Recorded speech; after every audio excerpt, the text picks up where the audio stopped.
দাউদ ভাই রাশেদের একটা ফোন বলতে কিনা যে বিটের ইফান না ওফার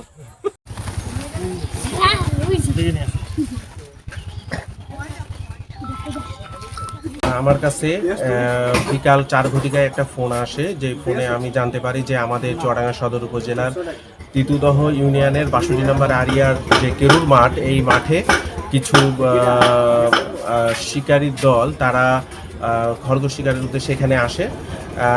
আমি দ্রুত এটা শোনার পর দ্রুত চুয়াডাঙ্গা সদর বন কর্মকর্তাকে বিষয়টি অবহিত করি।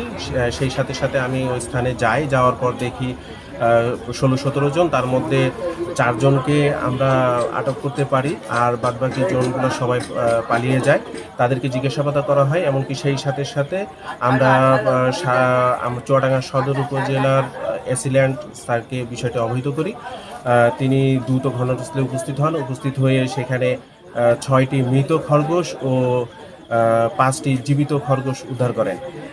আমরা জীবিত খরগোশগুলোকে প্রাথমিক চিকিৎসা শেষে সকলের সামনে সেগুলোকে অবমুক্ত করি মাঠে, আর 5টা যে মৃত খরগোশ থাকে ওইটা মাটিতে পুঁতে দেওয়া হয়।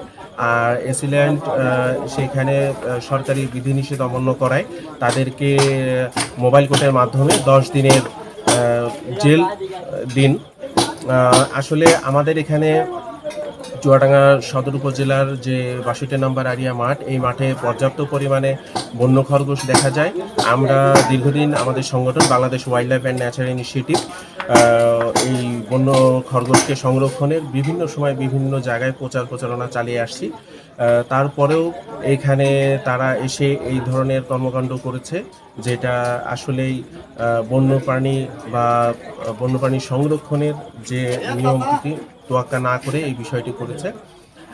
আমরা চাইব যে পরবর্তীতে এই শাস্তিটা আরও নজিরবিহীন শাস্তি হোক, যার ফলে মানুষ যেন এই ধরনের কর্মকাণ্ড থেকে বিরত থাকে। ধন্যবাদ।